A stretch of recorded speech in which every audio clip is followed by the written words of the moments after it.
Hey guys, welcome to all of you.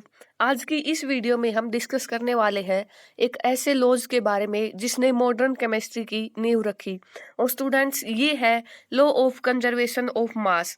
और इस law की डिस्कवरी की एक फ्रेंच साइंटिस्ट एंटोइन लवोइजियर ने। और ये लॉ क्या कहता है कि जब भी कोई केमिकल रिएक्शन होती है, रिएक्टेंट कंबाइन होकर आपस में प्रोडक्ट बनाते हैं। और उसमें क्या है कि in all physical and chemical changes the total mass of the reactant is equal to that of product. जब भी किसी केमिकल या फिजिकल चेंजेस के अंदर जो भी रिएक्शन होती है, उसमें जो रिएक्टेंट का मास होगा वो इक्वल होगा प्रोडक्ट के मास के। हमारे पास जितने भी रिएक्टेंट है उनके जो मास है उसका सम करते हैं वो इक्वल आएगा हमेशा। जो प्रोडक्ट बनते हैं किसी केमिकल रिएक्शंस में उसके टोटल मास के इक्वल आता है। देयर इज नो इंक्रीज और decrease in the total mass of the matter. Matter के मास के अंदर कोई भी इंक्रीमेंट या डिक्रीज नहीं होता है कि कोई भी फिजिकल या केमिकल चेंज के अंदर। या फिर हम क्या बोल सकते हैं, matter can neither be created nor be destroyed. Matter को ना तो हम क्रिएट कर सकते हैं और ना ही हम डिस्ट्रॉय कर सकते हैं। This law is called indestructibility of the matter. Matter को इसका मतलब हम डिस्टर्ब नहीं कर सकते हैं। और स्टूडेंट्स, जैसे the law of conservation of mass means that in a chemical reaction total mass of product is equal to total mass of the reactant. किसी भी केमिकल रिएक्शन के अंदर जो टोटल मास है प्रोडक्ट का वो हमेशा इक्वल होता है टोटल मास ऑफ रिएक्टेंट्स। और इसको समझने के लिए हम एक एग्जांपल लेते हैं, जैसे कैल्शियम कार्बोनेट। कैल्शियम कार्बोनेट 100 ग्राम है हमारे पास, और जब भी कोई केमिकल रिएक्शन होती है उसको हीट किया गया है तो बनता है calcium oxide plus carbon dioxide. और जो कैल्शियम ऑक्साइड है वो बना है 56 ग्राम, और जो कार्बन डाइऑक्साइड है वो है 44 ग्राम। और जो रिएक्टेंट है हमारा उसका मास है 100 ग्राम, और जो प्रोडक्ट है टोटल उसका मास कितना है, वो उसका मास भी इक्वल टू 100 ग्राम आता है। तो किसी भी केमिकल रिएक्शन के अंदर जो रिएक्टेंट का मास होगा वो हमेशा जो प्रोडक्ट का टोटल मास होता है उसके इक्वल होता है। और अगर ये हो कि 56 ग्राम कैल्शियम ऑक्साइड बने और 43 ग्राम कार्बन डाइऑक्साइड बने, लेकिन ऐसा पॉसिबल नहीं है कि मास डिस्ट्रॉय हो जाए किसी भी केमिकल रिएक्शन में, जो प्रोडक्ट का मास है वो कम आए रिएक्टेंट के मास से। तो ऐसा पॉसिबल नहीं होता है। यहाँ पे हम न्यूक्लियर रिएक्शंस की बात नहीं कर रहे हैं, क्योंकि जो न्यूक्लियर रिएक्शन होती है, न्यूक्लियर फ्यूजन या फ्यूजन रिएक्शन के केस में मास है वो एनर्जी में कन्वर्ट हो जाता है। तो स्टूडेंट्स, ये है हमारा लॉ ऑफ कंजर्वेशन ऑफ मास। लेकिन जो न्यूक्लियर रिएक्शंस का केस है वो बोल रही हूँ मैं, इसमें लॉ ऑफ कंजर्वेशन की बात इसके केसेस में नहीं कर रहे हैं। जो प्रोडक्ट का मास है वो स्लाइटली लेस देन मिलता है। जो मास ऑफ द रिएक्टेंट, प्रोडक्ट का मास रिएक्टेंट के मास के कंपैरिजन में थोड़ा कम मिलता है हमें। वो क्यों जो क्वेश्चन अराइज है, where is this mass lost. Question ये अराइज होता है कि वो मास कहाँ चला जाता है। According to Einstein, this mass is converted into energy according to the equation E is equal to mc square। जो आइंस्टीन ने इक्वेशन दी थी E is equal to mc square, उस इक्वेशन के अकॉर्डिंग जो मास है न्यूक्लियर रिएक्शंस के अंदर वो कहाँ चला जाता है, वो एनर्जी के अंदर कन्वर्ट हो जाता है। जहाँ पे E क्या है, energy, and m is mass lost. जो मास लॉस होता है वो है, and c is velocity of light. Hence the law of conservation of mass has been modified. तो law of conservation of mass में कुछ मॉडिफिकेशन हुआ। Now it is called law of conservation of mass and energy. अब इसको law of conservation of mass और energy बोला जाने लगा, क्योंकि न्यूक्लियर रिएक्शंस का केस भी हमने यहाँ पे लिया है, न्यूक्लियर फ्यूजन या fusion reactions. And mass and energy are interconvertibles. जो मास और एनर्जी है वो इंटर कन्वर्टिबल है, आपस में चेंज होते रहते हैं। But the total sum of the mass and energy during any physical और केमिकल चेंज रिमेन्स कांस्टेंट। किसी भी फिजिकल और केमिकल चेंज के दौरान जो टोटल मास और जो एनर्जी है वो हमेशा कांस्टेंट रहते हैं। स्टूडेंट्स, इसके बाद हम पढ़ते हैं second law, law of constant composition और डेफिनेट प्रोपोर्शंस। इन लॉज की हमें ज़रूरत ही क्यों पड़ती है? जब भी हम कोई भी केमिकल रिएक्शंस की स्टडी करते हैं केमिस्ट्री के अंदर, तो कैसे वो रिएक्टेंट आपस में कंबाइन होकर प्रोडक्ट के अंदर बदलते हैं, कितना हमने रिएक्टेंट लिया है और कितना हमारा प्रोडक्ट बना है, इन सब की स्टडी करने के लिए इन लॉज की हेल्प ली जाती है। इन लॉज के अकॉर्डिंग ही हम केमिकल रिएक्शंस की स्टडी कर पाते हैं। तो सेकंड है हमारा लॉ ऑफ कांस्टेंट कंपोजिशन या फिर लॉ ऑफ कांस्टेंट प्रोपोर्शन या डेफिनेट प्रोपोर्शंस। ये क्या कहता है स्टूडेंट्स? इस लॉ की डिस्कवरी की है फ्रेंच केमिस्ट जोसेफ प्रोस्ट ने।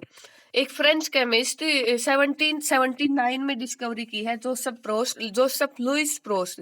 और इस ये क्या कहता है कि जो discovered by a French chemist Joseph Proust in 1779 and deals with the composition of elements present in given compound. किसी भी कंपाउंड के अंदर जो एलिमेंट्स दिए जाते हैं उसकी कंपोजिशन की स्टडी करते हैं इस लॉज के according. And chemical compound always consist of some elements and combined together in the same proportion by mass। जो केमिकल कंपाउंड है always consist of the same elements, sorry, a chemical compound always consists of the same elements combined together in the same proportion by mass। कोई भी chemical compound है उसके अंदर जो elements होते हैं वो एक फिक्स रेशो के अंदर होते हैं। किसी भी कंपाउंड के अंदर जो एलिमेंट्स होंगे वो हमेशा फिक्स होते हैं और जो उनके मास की रेशो होती है उसके अंदर वो भी क्या होगी? फिक्स प्रोपोर्शन होती है, डेफिनेट प्रोपोर्शन। जैसे कि एग्जांपल लेते हैं हम, pure water obtain from what ever sources. Pure water है किसी भी सोर्सेज से लिया जाए, चाहे वो कुएं का पानी है या रिवर का पानी है या झील का है या समुद्र का पानी है। और किसी भी कंट्री का पानी लें हम, जैसे इंडिया का है, Russia, America etcetera, will always be made up of only hydrogen and oxygen elements combined together in the same fix ratio of 1:8 by mass. हम कहीं का भी पानी ले सकते हैं और वो हमेशा हाइड्रोजन और ऑक्सीजन एलिमेंट्स से ही मिलके बनता है उसके अंदर। और जो एलिमेंट्स की रेशो होती है हाइड्रोजन और ऑक्सीजन की, वो क्या होती है? 1:8। एक फिक्स रेशो होती है। जैसे H2O में हाइड्रोजन का मास होता है 1, 2 हाइड्रोजन मॉलिक्यूल्स हैं तो 2 मास होगा, और ऑक्सीजन का मास होता है 16, और जो रेशो आती है वो क्या आती है? 1:8। तो ऑक्सीजन और हाइड्रोजन की जो रेशो है वो क्या है? 8:1। और if we decompose 100 gram of pure water, अगर हम 100 ग्राम प्योर वाटर को डिकम्पोज करते हैं इलेक्ट्रिसिटी पास करके, then 11 gram of hydrogen and 89 gram of oxygen are obtain. तो क्या होता है कि 89 ग्राम ऑक्सीजन और 11 ग्राम हाइड्रोजन मिलता है हमें। Now if we repeat this experiment by taking pure water from different sources, अलग अलग सोर्सेज से हम पानी लें और सेम मासेज और हाइड्रोजन और ऑक्सीजन एलिमेंट्स आर ऑब्टेन, उस एक्सपेरिमेंट में भी क्या होगा?